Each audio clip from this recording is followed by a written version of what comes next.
Hundreds of kids in Minnesota will now have better access to mental health help. Kaya Edwards shows us how.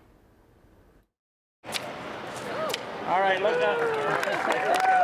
In Brooklyn Park, Prairie Care is celebrating the addition of 30 inpatient psychiatric beds and this large new wing. I can't believe that it was 1 year ago today that we were standing in the same spot celebrating the groundbreaking. The rooms with 2 beds are for youth, while singles are for young adults. A couple of safety features to point out. The furniture is weighted, making it more difficult to lift or move.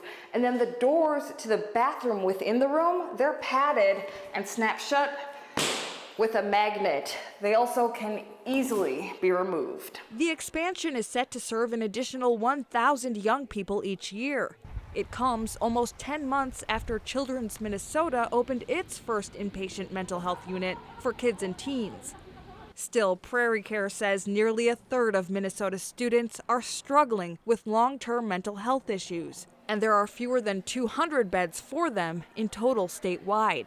Many end up in the emergency room. Whether we're working proactively or responding to crises, we need resources to do that work, of course. And that's why this spring the Minnesota legislature invested $200 million. When we discussed this bill on the Senate floor, I mentioned my cousin. She was hospitalized with depression and she couldn't find inpatient care. She had good insurance, so that was not the issue. There just weren't enough beds. She was loved, but she was also tired, and she died from suicide. You know, I always say our mental health system isn't broken. It was never built. The new beds will be available beginning Monday. It's not just about adding beds.